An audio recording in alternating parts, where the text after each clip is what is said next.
Et yo les gens, c'est J, on se retrouve enfin après quelques semaines d'absence pour Yu-Gi-Oh! Enfin pour du Yu-Gi-Oh! On se retrouve pour la review de Dark Side of Dimension, le dernier film de Yu-Gi-Oh! Qui est donc sorti l'an dernier, en 2016, qui est consacré exclusivement à Yu-Gi-Oh! Duel Monsters, donc la première génération. Et avant de parler du film, je vais expliquer quelques petites règles entre guillemets, si on peut dire ça comme ça pour la vidéo, de choses que je ne vais pas dire. En fait, je ne vais pas parler des duels. Je ne vais pas parler. Enfin, il y a certaines scènes que je ne vais pas parler et tout, parce que sinon ça prendrait trop de temps. Sachez que le film dure 2 heures, au cas où. Le film dure un peu plus de 2 heures, donc je me vois mal raconter 2 heures du film. Surtout que j'ai pas envie que la vidéo soit trop longue pour vous, bien évidemment. Donc voilà, il y a quelques scènes que j'ai passées, enfin que je n'ai pas décrites, tout simplement dans mes notes. Et les duels aussi, je les ai pas du tout notés, parce que ils sont très différents de la normale et ils sont pas fous, enfin ils sont pas très intéressants je trouve, et surtout à noter vis-à-vis de l'histoire. Donc voilà, je me concentre surtout sur les scènes qui ont plus ou moins un rapport avec l'histoire selon moi. Et donc voilà, et à la fin du coup je donnerai mon avis global sur le film. Du coup voilà. Donc on est parti.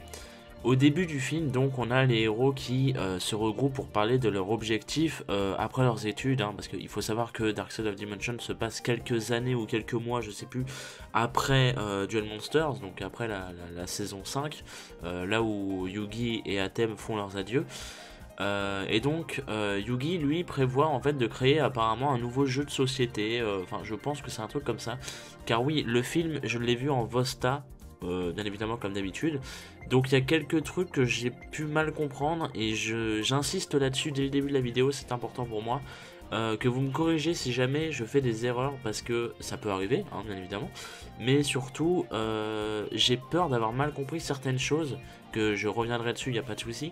Mais voilà, j'espère vraiment que si jamais moi je les ai mal compris, que vous arriverez à me les faire comprendre tout simplement. Donc voilà. Donc Yugi lui apparemment dans le futur prévoit de créer un nouveau jeu de société, peut-être pour remplacer le jeu de cartes de Yu-Gi-Oh! Donc. Et donc voilà, il y a Théa aussi qui raconte que elle aimerait bien, elle aimerait bien continuer à exercer dans la danse et tout. Et voilà, tout simplement. Et en arrivant en classe plus tard, il découvre en fait un nouveau camarade qui semble en fait, ça fait penser du coup à la saison 4 de GX, ça avec, je sais plus comment il s'appelait le mec, Fukuji, un truc comme ça, qui en fait, ils arrivent dans la classe, ils voient un nouveau camarade qui est donc Aigami, hein, qui semble être là depuis toujours, mais en même temps ils le connaissent pas tant que ça en fait, genre ils ont du mal à se rappeler comment ils l'ont rencontré, etc. et tout, donc c'est vraiment comme le mec de la saison 4 de GX pour le coup. À la fin de la journée, on a Yugi qui se remémore en fait ses derniers instants avec Atem, avant la séparation, donc ça c'est assez cool parce que ils ont vraiment refait le duel Yugi contre Atem de la fin de la saison 5, ils l'ont refait en HD. Alors bien évidemment ils ont fait que certaines scènes, ils ont pas foutu 1 heure de film, mais bon voilà, c'était quand même assez stylé à voir en HD, et donc voilà.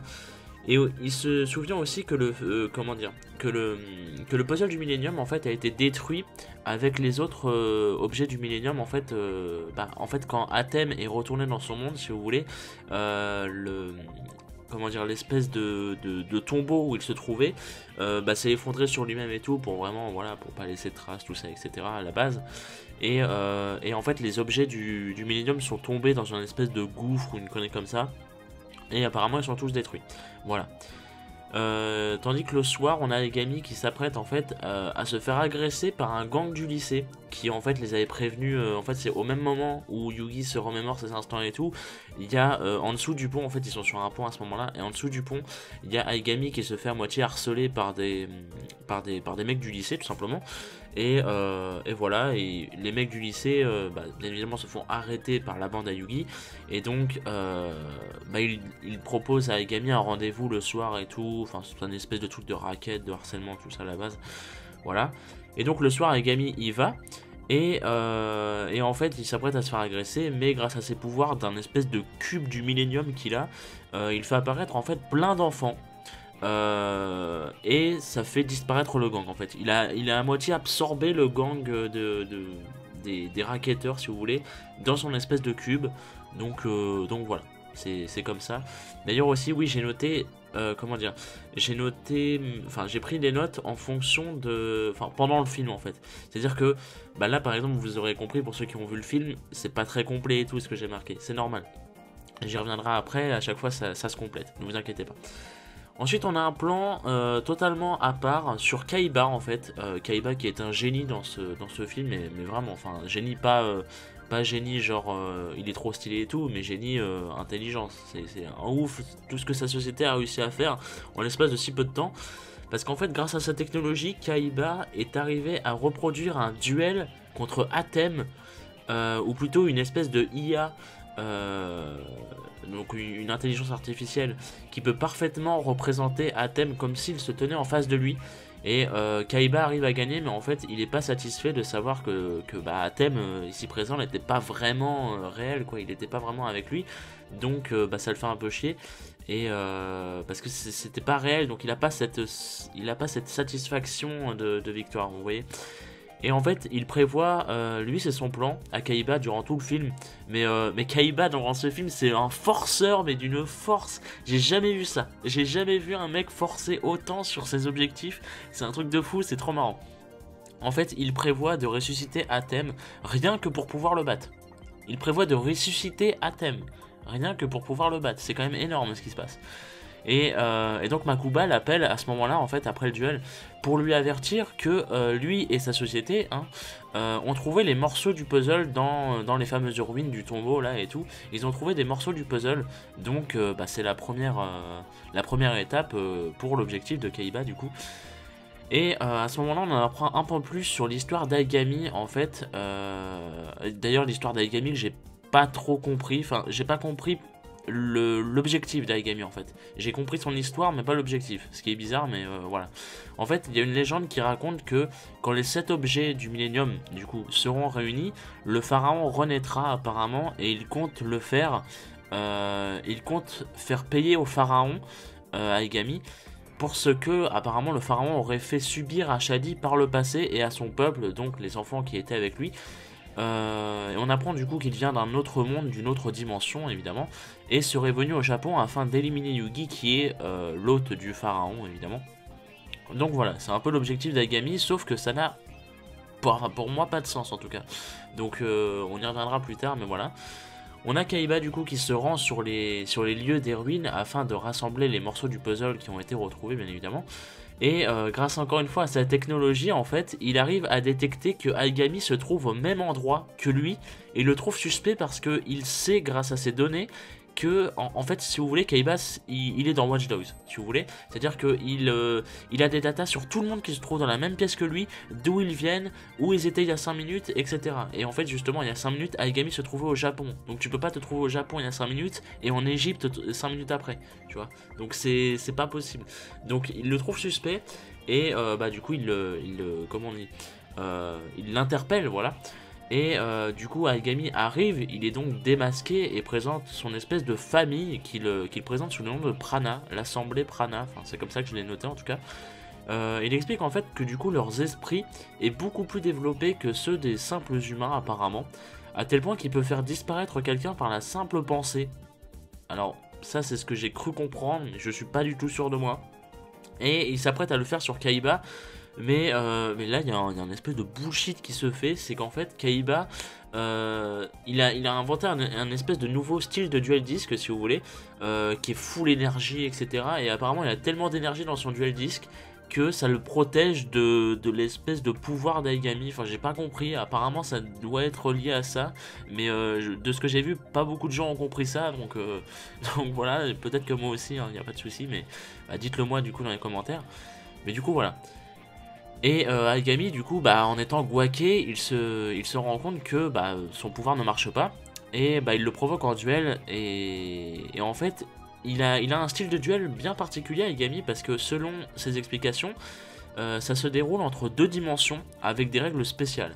En fait, ils peuvent apparemment invoquer n'importe quel monstre, mais chaque invocation leur demandera de l'endurance physique apparemment, enfin je sais pas comment traduire ça, mais à moitié du stamina, enfin je sais pas comment traduire ça.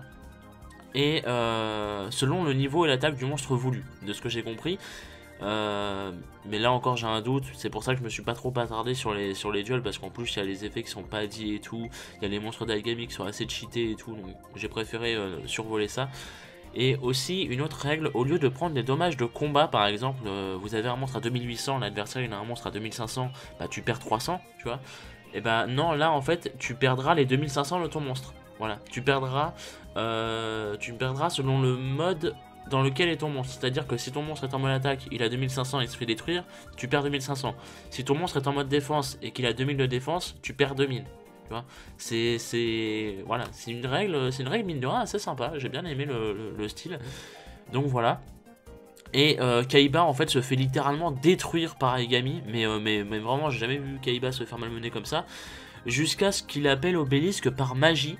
Et ça j'ai pas compris, mais c'est vraiment par magie, c'est à dire qu'en fait Kaiba il est dans la merde mais la plus infinie, il touche le sol. Et alors on m'a dit que soi-disant ce serait un espèce de rapport parce que dans le tombeau il y avait les cartes des dieux égyptiens, et donc en gros elles sont enfouies sous le sol, et Kaiba en touchant le sol arrive à réveiller son lien avec Obélisque et tout. Non, ça c'est du bullshit, je suis désolé. Le machin arrive à invoquer Obélisque par pure magie et il renverse la situation et basta. C'est super naze, je suis désolé, c'est ultra naze ça. Donc voilà. Et donc oui, il renverse la situation grâce à Obélisque, hein, incroyable. Et en fait à ce moment-là, son équipe s'empare du coup des morceaux du puzzle, parce qu'en fait il y avait un espèce de système de sécurité qui faisait qu'ils étaient obligés d'attendre.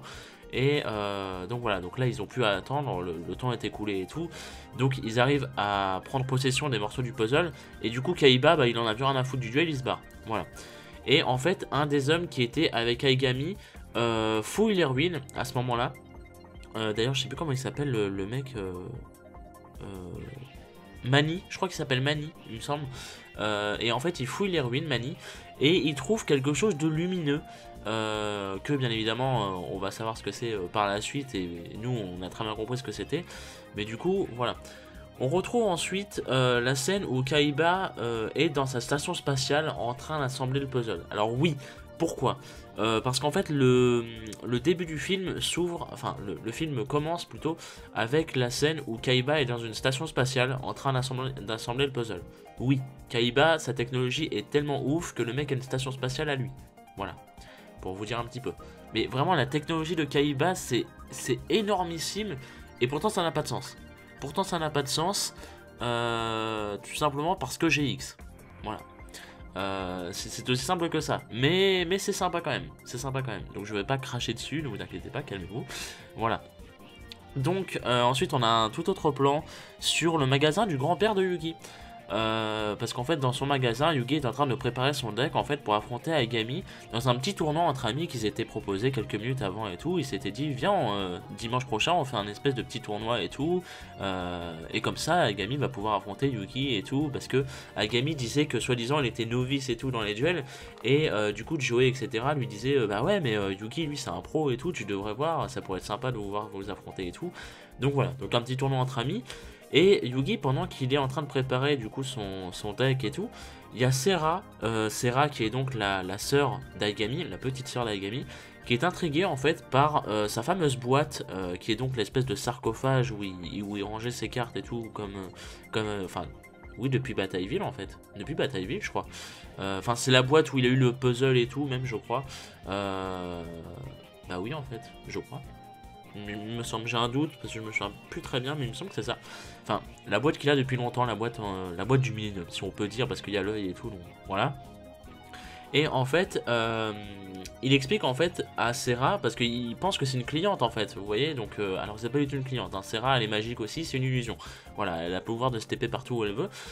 Et en fait, il explique à Sera que c'est un espèce de trésor pour lui, et en fait, elle finit sa phrase à la place de Yugi en lui disant que là maintenant, c'est là où il pose ses cartes en fait, que lui et le pharaon avaient chéri pendant plusieurs années.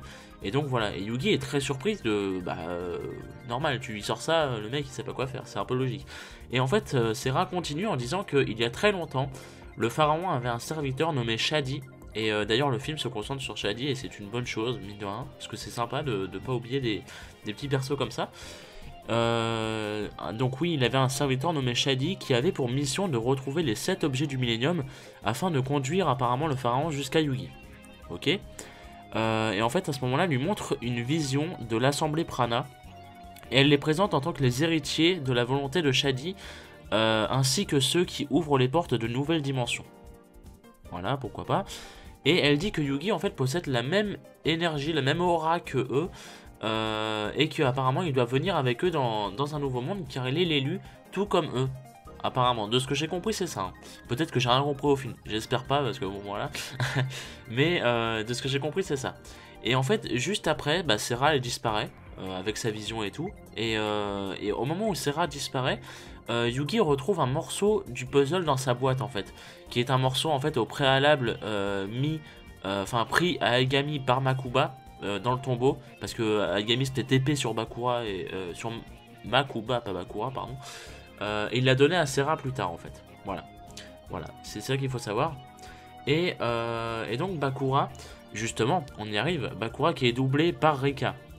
Qui interprète Sacha dans Pokémon au Japon, et c'est génial parce qu'en plus elle le double vraiment d'une voix différente et tout, donc bon voilà, je vais arrêter de fanboyer un peu sur Rika, mais bon voilà. Donc on a Bakura, oui, qui expliquait en fait à Aigami, oui, parce qu'en fait il y avait Joe, Bakura et Aigami qui sont en ville justement, qui allaient rendre visite à Yugi pour son fameux tournoi. Et donc Bakura en fait lui explique que son père a fait un voyage en Égypte et tout, comme ça. Et il est soudain troublé par une espèce de vision de son passé qui est provoquée volontairement par les pouvoirs d'Aigami, et du coup il se sent mal. Du coup à ce moment là il y a le ciel qui change totalement de couleur, et les passants et les voitures ont disparu, laissant place au peuple Prana en fait. C'est comme ça que j'ai appelé parce qu'en fait c'est l'espèce de... c'est tous les enfants du peuple Prana, enfin de l'assemblée Prana comme vous voulez, qui étaient avec Aigami, pareil avec Kaiba tout à l'heure. Donc voilà. Et en fait, à ce moment-là, il fait disparaître Joey dans un autre monde que apparemment où personne ne peut le voir et entendre. C'est-à-dire que Joey, il est dans un monde où il y a plein de passants et tout, il y a des voitures, tout ça, il n'y a pas de souci. Mais personne apparemment ne peut le capter. Et à ce moment-là, j'ai passé 20 minutes littéralement à comprendre ce passage. Parce que je me suis dit, c'est pas possible que ce soit aussi ouf que ça, parce que c'est du génie. Et donc là, j'appelle vraiment à votre correction pour savoir si j'ai bien compris la chose ou pas. Parce que il est fort possible, vraiment il est fort possible que j'ai mal compris ce passage. Et par contre ça serait dommage parce que j'adore ce que j'ai compris. Donc j'espère que c'est pas faux. Mais en fait Aigami apparemment lui explique qu'il est dans un monde constitué uniquement de ses souvenirs et de ce que son cerveau à lui seul a retenu. Et que tout apparemment ici n'est qu'un hologramme de son passé uniquement à lui. C'est-à-dire que Aigami apparemment pourrait apparemment recréer une espèce de monde ou une dimension reconnue par tous selon ce qu'ils ont vu en fait, leurs souvenirs, etc. Selon la conscience collective de tout le monde en fait. Apparemment il peut avoir accès, je pense, à la conscience collective de tout le monde et créer un espèce de monde, comment dire, basé par rapport aux souvenirs de chacun et tout. Et si c'est ça, c'est absolument ouf. Mais vraiment, si c'est ça, l'idée est monumentale, c'est génial. Mais je suis pas sûr d'avoir tout compris parce que c'était vraiment compliqué même en anglais. Pourtant c'était des mots faciles, enfin c'était des mots que j'arrivais à comprendre, mais assemblés dans la phrase et tout, je sais pas, il y a eu un espèce de truc qui s'est fait que j'avais beaucoup de mal à comprendre. Et je me disais mais c'est pas possible que ce soit ça quand même, ça peut pas être aussi ouf et tout. Et donc c'est pour ça que j'appelle vraiment là pour le cas, enfin pour le coup pardon, à votre correction, parce que j'ai vraiment envie de savoir si j'ai bien compris cette scène ou pas. Donc voilà. Et là, apparemment, il a isolé Joey de la conscience des gens, le laissant seul dans son propre monde. Ce qui fait que même s'il existe réellement et tout, si les gens dans le monde réel ne se souviennent pas de lui, il ne pourra pas en sortir. Alors c'est un peu bizarre, parce que ça efface pas en fait le souvenir des autres personnes en fait. C'est-à-dire que Yugi, Théa et Tristan justement se mettent alors du coup à le chercher parce que ils ont vu qu'en fait Bakura, Aigami et Joey sont injoignables et tout, ils ont pas de nouvelles et tout, et donc ils ont apparemment disparu. Donc c'est bizarre en fait, comme c'est pour ça que je suis vraiment pas sûr de moi les amis, et que je vous demande encore une fois de me corriger. C'est parce que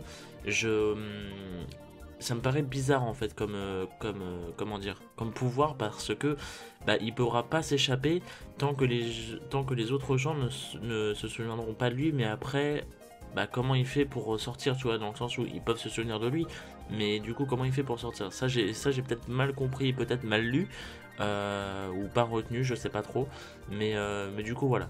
Donc ça me paraissait un peu bizarre et tout, surtout la façon dont Joey sort, c'est totalement du bullshit pour ma part, mais bon, voilà. J'y reviendrai plus tard. Donc, on a ensuite Aigami qui donc est avec Bakura autre part, justement pour pas se faire déranger. Et il explique en fait à Bakura son histoire pour lui montrer en fait, comment dire, parce qu'en fait Bakura lui avait une histoire en fait en Égypte, et il se trouve qu'Aigami est lié à son histoire justement, et donc bah, Aigami l'explique. En fait, il nous montre un flashback avec Shadi et les enfants, du coup, expliquant que les 7 objets, une fois réunis dans l'espèce de tablette, de tombeau, etc., le monde en fait du pharaon s'ouvrira et la porte d'un monde nouveau s'ouvrira à eux. Et donc, eux apparemment sont destinés à y aller. C'est ce qu'apparemment a dit Shadi. Et après ce dialogue, en fait, le père de Bakura arrive, parce qu'il était en expédition et tout, en Égypte, etc. Ça date de il y a longtemps, vous l'aurez compris, hein, c'était quand Bakura et Agami étaient jeunes. Et en fait, le père de Bakura, oui, arrive et il le supplie de bien vouloir lui vendre l'anneau du Millennium. En fait, il est venu avec une espèce de mallette pleine enfin une sacoche plutôt pleine de billets, mais vraiment pleine à ras-bord. Il est millionnaire le machin. Et il lui supplie de lui vendre un objet du Millennium et tout, n'importe lequel, et surtout l'anneau en fait. Il veut surtout se procurer l'anneau, ce qui explique un peu le lien qu'a Bakura avec l'anneau. Et Shadi du coup le prévient de ce qu'il risque d'arriver, mais bah, du coup le père de Bakura le fait quand même, il s'en fout, et l'esprit maléfique de l'anneau du coup, bien connu pour ça, hein, l'anneau du Millennium, le repousse en fait, il repousse totalement le père de Bakura, et genre il le repousse mais violemment, genre il le laisse à moitié pour mort, ce qui est un peu bizarre, et Bakura du coup prend l'anneau à sa place pour lui rapporter, mais il se fait posséder Bakura, et il attaque Shadi, avec son espèce de pouvoir un peu à la Yuli en fait, il y a une espèce de rayon laser, enfin pas vraiment un rayon laser mais une espèce de rayon on va dire, qui sort de sa main il me semble, et qui du coup blesse Shadi à mort également, c'est à dire bah, il tue Shadi en fait, Bakura tue Shadi, et c'est pour ça que Aigami veut enfin fait ça à Bakura en fait, c'est parce que bah, il veut lui faire payer, parce que Shadi est quelqu'un de très cher pour Aigami, et du coup voilà. Et en fait, avant sa mort, Shadi donne le puzzle du Millennium à Aigami en lui disant de le donner à celui qui sera l'hôte du pharaon, parce qu'en fait, il est destiné au même chemin que eux, donc les enfants de Prana. Et donc du coup, voilà, c'est une mission en fait que Shadi lui donne. Et donc voilà. Et de retour, du coup, dans le présent, Aigami en fait n'arrive pas à se résoudre, à se venger sur Bakura. En fait, il n'arrive pas à en finir, si vous voulez, avec Bakura. Et à ce moment-là, il y a Mani qui arrive, possédé lui par l'anneau qu'il a trouvé, hein, bien évidemment on se doutait que c'était ça. Et donc il s'apprête en fait à éliminer Bakura, sauf que à ce moment-là, bah, il disparaît en fait. Bakura disparaît, et Mani se fait tuer par l'esprit du Millennium à moitié. Enfin, j'ai rien compris à cette scène, mais alors vraiment rien. C'est-à-dire que Bakura disparaît comme s'il était rentré dans le cube d'Aigami, si vous voulez. C'est-à-dire que c'est la même chose. Et donc voilà. Et Mani se fait tuer par l'esprit maléfique de l'anneau en fait. Donc voilà. C'est très étrange, et du coup bah Aigami sur le coup il se dit merde, pourquoi t'es mort et tout. Enfin, Aigami regrette parce que Mani c'est un ami d'enfance d'Aigami et il y tient aussi, donc voilà.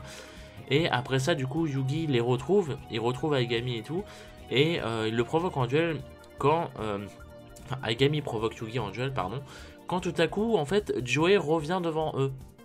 Voilà, comme ça, par pure magie. Et pourquoi j'insiste bien sur le par pure magie, c'est parce que en fait on voit que Joey, bah, il était dans un monde tout blanc en fait, parce que personne ne se souvenait de lui et tout, etc. Donc il était un peu déprimé, tout ça, normal. Et il voit quelqu'un, et ce quelqu'un c'est Athème. Et Atem du coup a une lumière divine qui fait que bah, Joey est revenu. Voilà, c'est totalement du bullshit, je ne sais pas quoi vous dire d'autre, mais Joey est revenu. Pourquoi pas, j'ai envie de vous dire pourquoi pas. Bon, voilà. Et du coup oui, donc Joey est revenu, c'est quand même assez... Enfin la façon dont il est revenu c'est scandaleux, bien évidemment on savait qu'il allait revenir, mais voilà, je trouve la façon dont il est revenu scandaleuse, c'est même pas expliqué, c'est rien, enfin voilà. Et en fait Aigami du coup décide de se retirer parce que bah, il comprend pas pourquoi Joey est de retour en fait, et les autres du coup partent chercher Bakura. Et à ce moment-là, il y a Aigami du coup qui s'est épée sur un toit, et il se fait alors capturer par Kaiba et ses équipes d'espèces de, pas de FBI mais carrément de GIGN ou je ne sais quoi. Enfin, c'est des équipes, c'est Kaiba, voilà, il faut se dire que Kaiba a tous les pouvoirs de la Terre, ce qui est le cas, mais du coup c'est assez stylé. Mais bon, voilà. Donc Aigami se fait capturer par Kaiba, littéralement. Et du coup Kaiba arrive face à Yugi juste après et lui montre en fait le puzzle qu'il a presque rassemblé au complet. En fait il lui manque juste 2 pièces pour compléter le puzzle, et du coup il demande justement à Yugi ces 2 pièces parce que voilà, et il lui explique également son but qui est donc de ramener Atem pour le battre, etc. Et il dit qu'il lui laisse 3 jours en lui disant qu'il a capturé Aigami pour dire que bah voilà il est sérieux et tout, et que dans 3 jours il y aura un tournoi organisé par Kaiba où il présentera un nouveau duel disc et tout, et le même que quand il avait face à Aigami justement, qu'il a apparemment sauvé.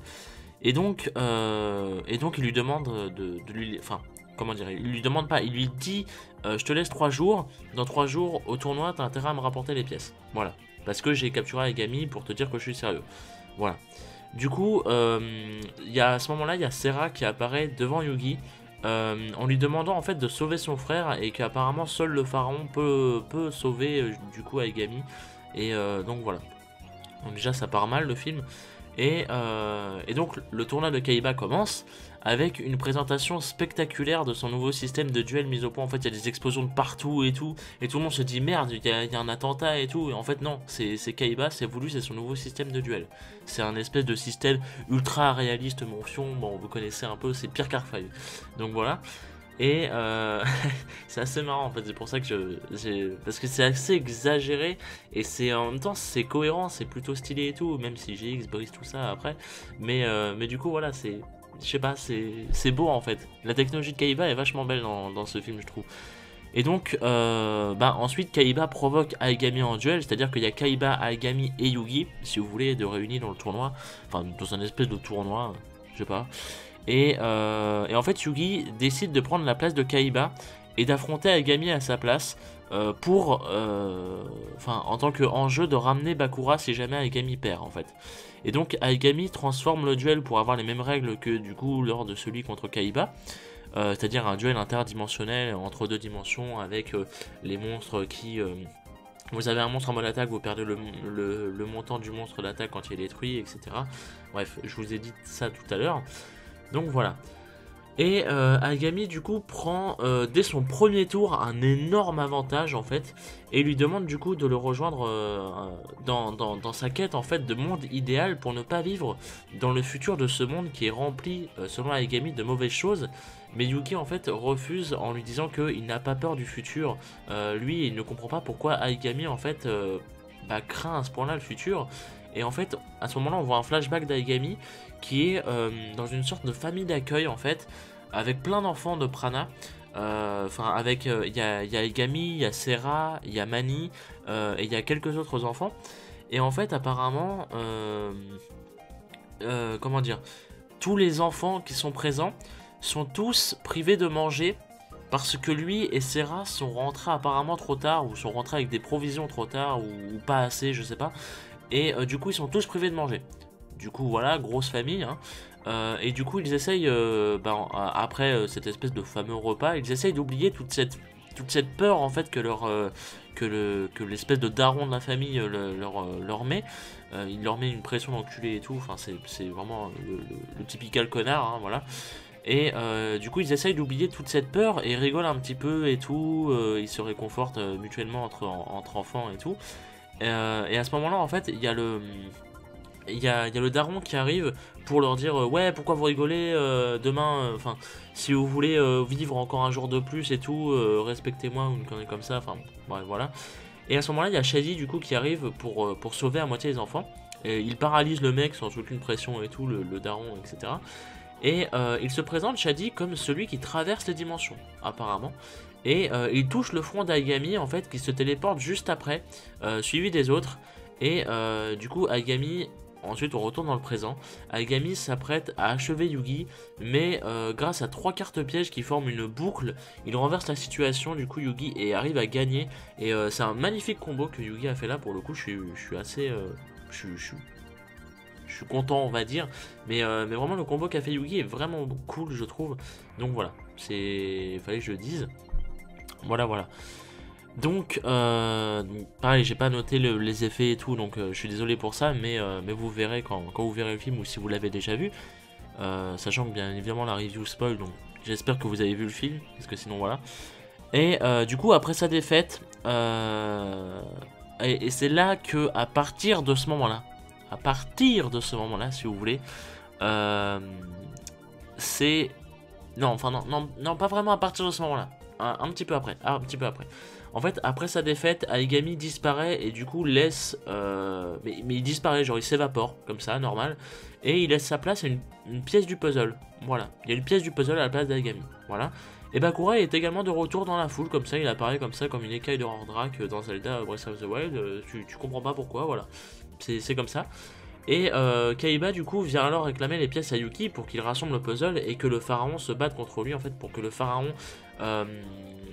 pour que Yugi ensuite mette le puzzle autour de son cou, que le pharaon revienne, tout simplement, et pour qu'il puisse l'affronter.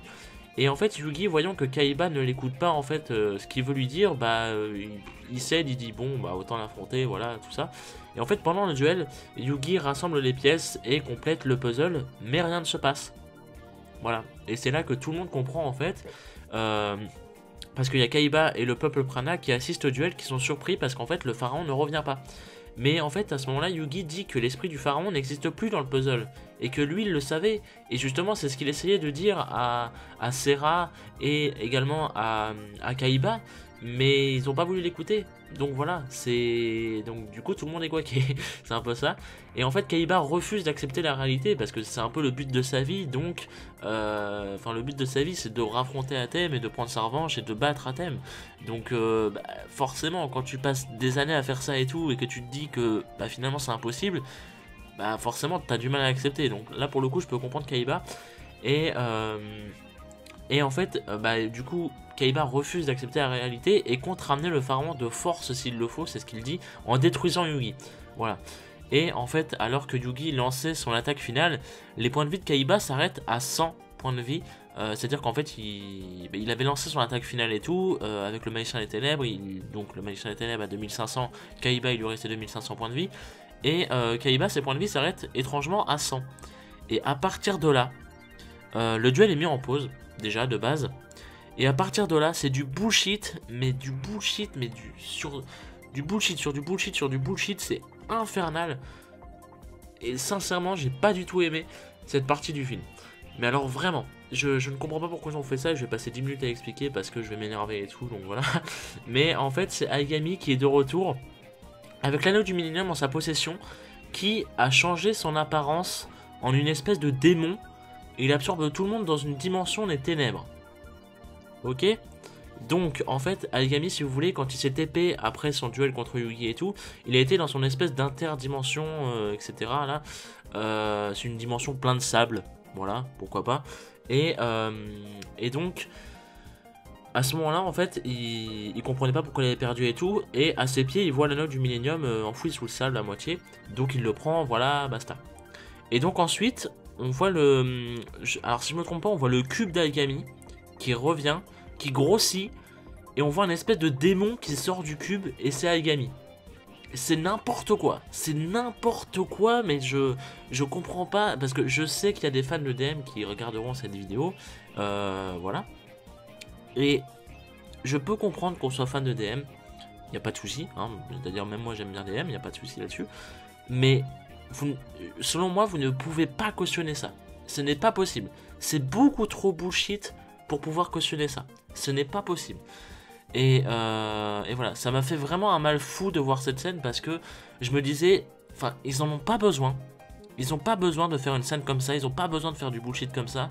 Et le film jusqu'à là se tenait bien, le film était pas mal jusqu'à là. Vraiment, le film était vraiment cool.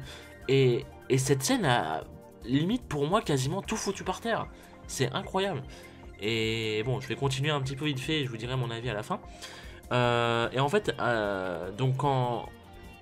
Comment dire, il se transforme du coup oui, en une espèce de démon et il absorbe tout le monde, c'est-à-dire tout le monde, hein, c'est-à-dire le stade, les gens, la ville entière et tout, c'est Dialga et Palkia le remake.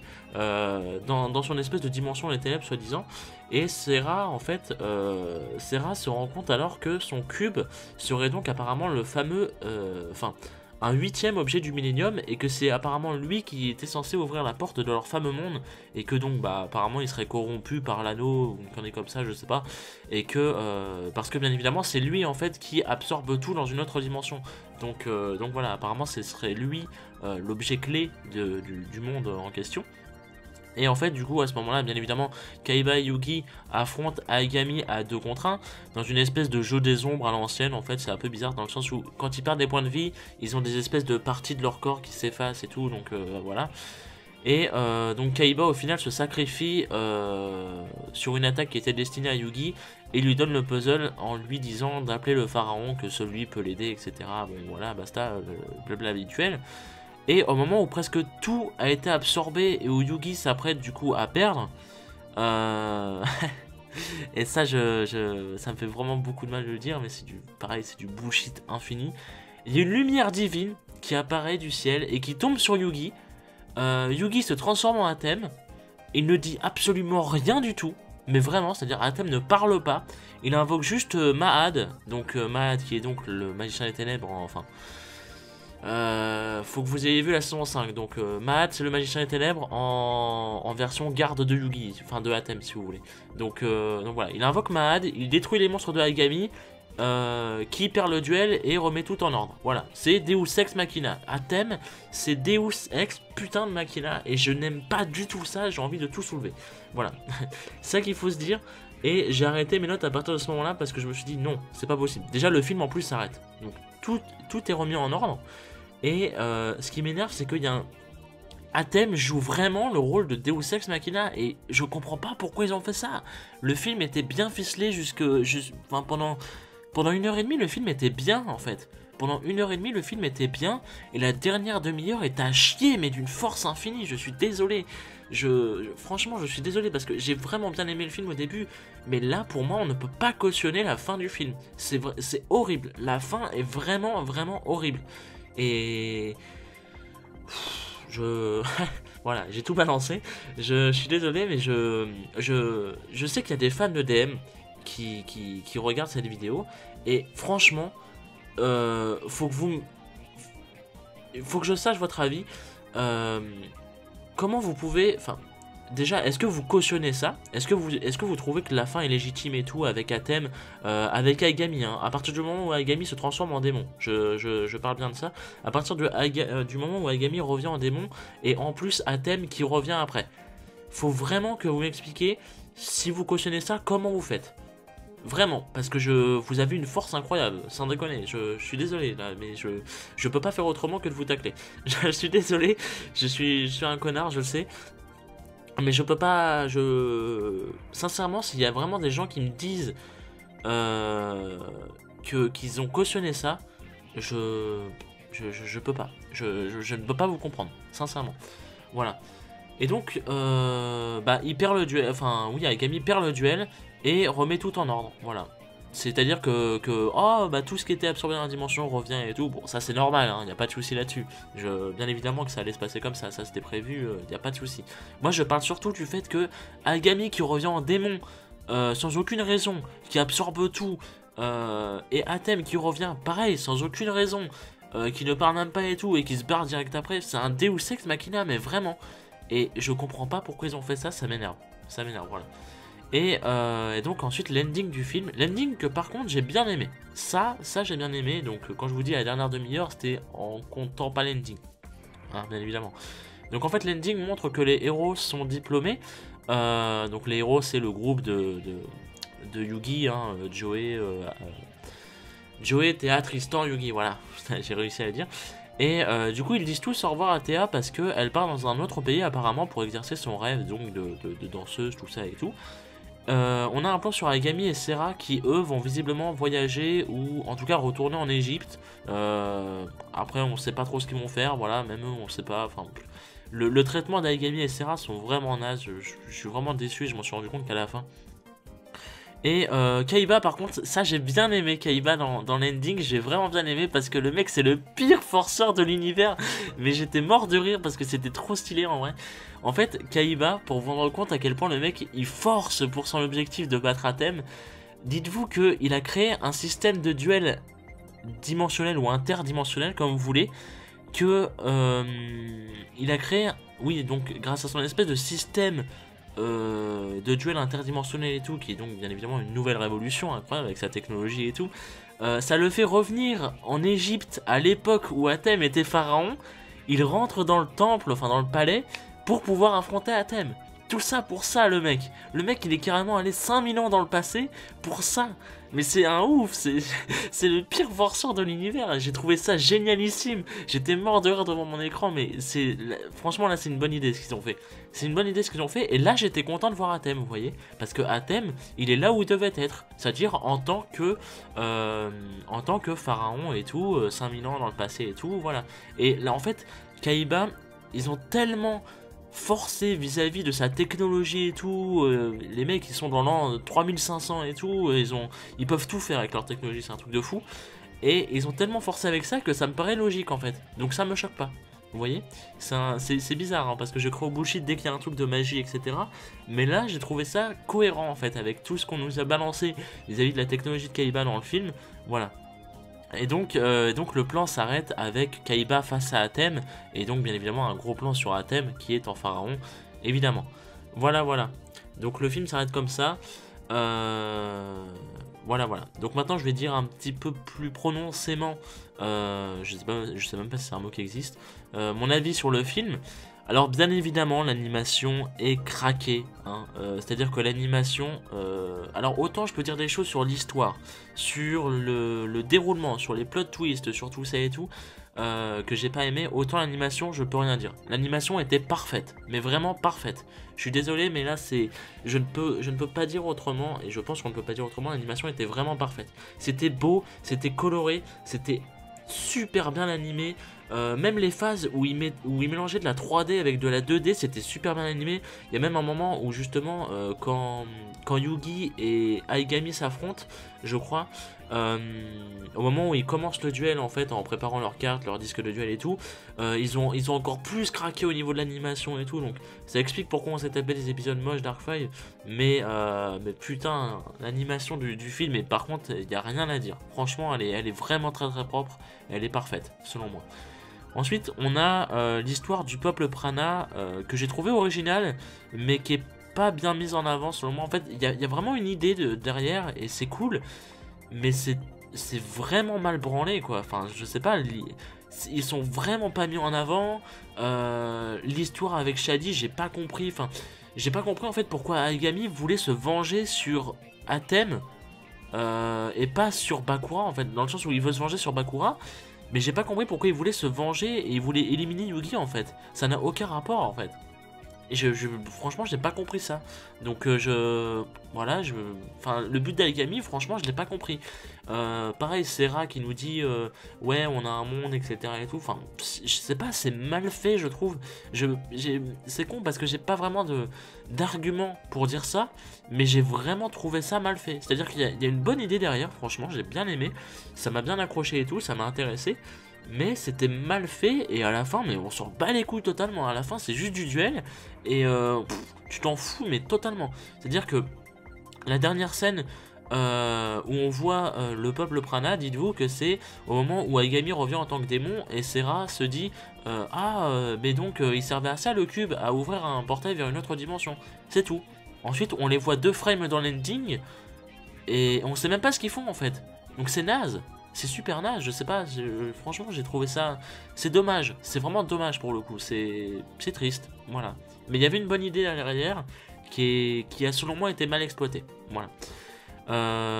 Ensuite, on a un petit point que j'ai pas vu beaucoup de gens noter ça, mais moi ça m'a un peu, alors pas dérangé, mais je me suis posé la question pendant tout le film en fait, c'est que Kaiba, il faut savoir que pendant les 5 saisons de DM, il est là à nous dire que c'est magique, donc je n'y crois pas, ça ne peut pas avoir lieu, etc. Même quand il y a l'arc avec le Léviathan et tout, le mec il y croit pas, il est là, il y a forcément une explication rationnelle et tout, ce sont des hologrammes, etc. Donc Kaiba a toujours cette logique du rationnel en fait. Il veut toujours que tout soit rationnel, et là dans le film, bah non. Dans le film, non, en fait. Il a pas cette logique-là, et ça m'a limite manqué au personnage, en fait. Alors peut-être, ça c'est ce que je me suis dit, et j'ai pas été voir la fin de la saison 5, mais peut-être qu'à la fin de la saison 5, il me semble qu'il y a Joey ou un truc comme ça, ou Yugi, qui lui dit, tiens, maintenant tu comprends, et tout... tu comprends que tout n'est pas expliqué et tout, parce que bah oui, il voyait Yugi et Atem en fait, l'un contre l'autre au dernier duel, et donc je sais plus, je crois que c'était Joey qui lui disait tu vois qu'on avait raison depuis le début et tout, toi tu voulais pas y croire, etc. Et d'ailleurs j'ai appris que Kaiba n'était, enfin dans le manga en fait, Kaiba et Makuba n'assistent pas au duel final, donc voilà, je sais pas pourquoi ils ont fait ça dans l'anime, mais pourquoi pas.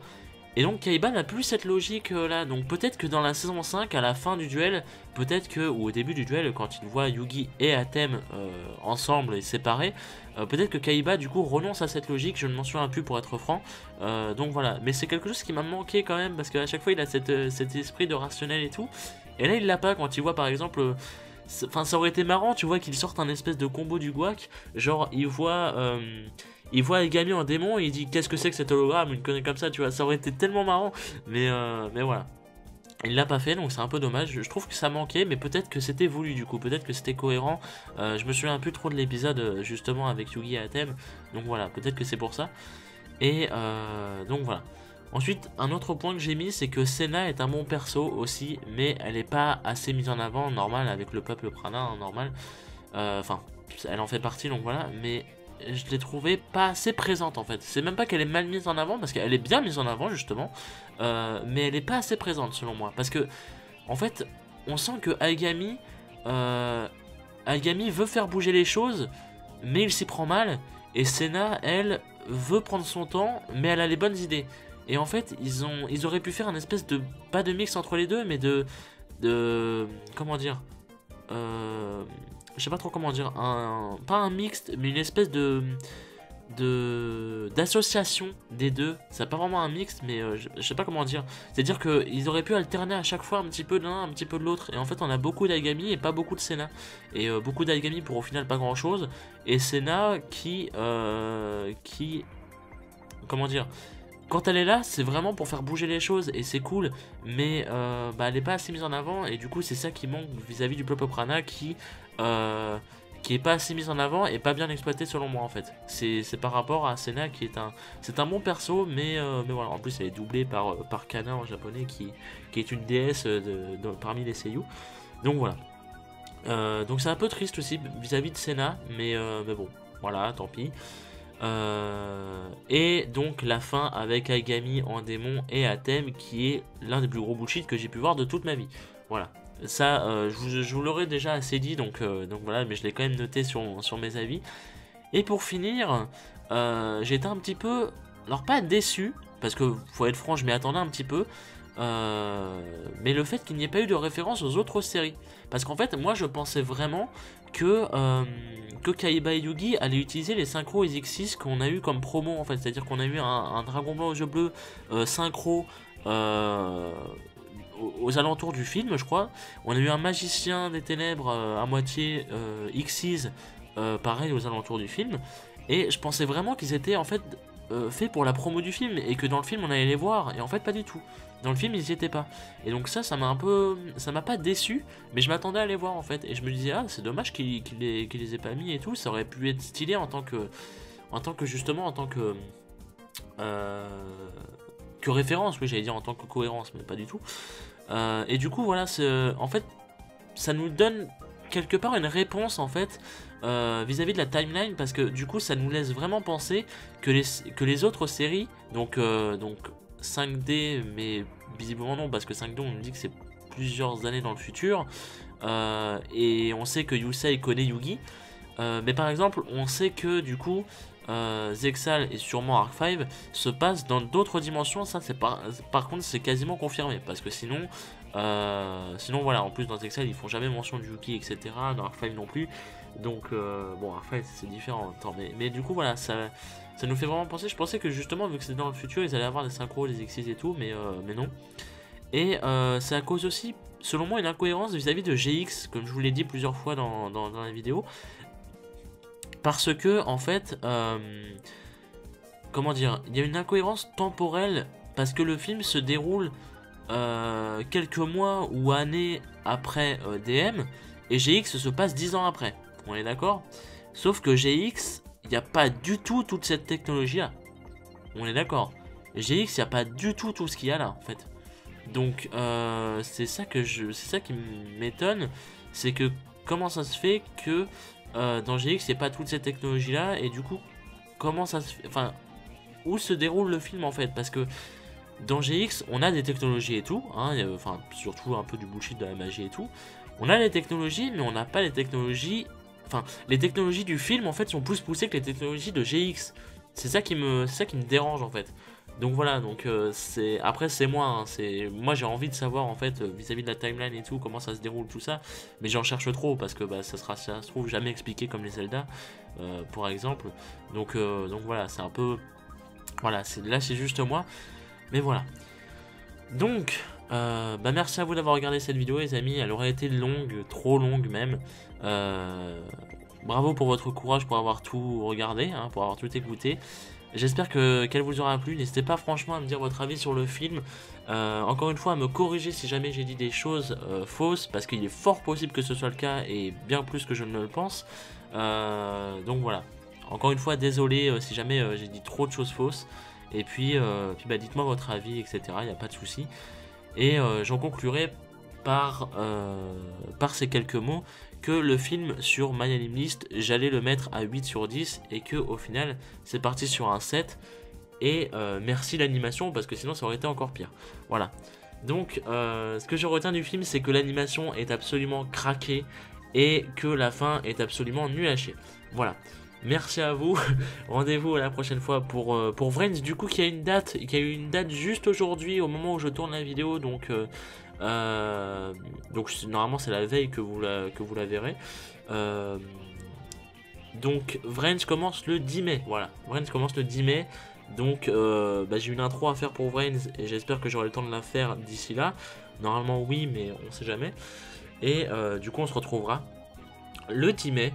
Enfin le 10 mai, aux alentours, donc un peu le 12-13, parce que ça arrivera sûrement le week-end, je pense, pour le premier épisode de Vrains, donc la review, les fameuses petites live reaction de l'opening et de l'ending aussi, tout ça, comme d'habitude.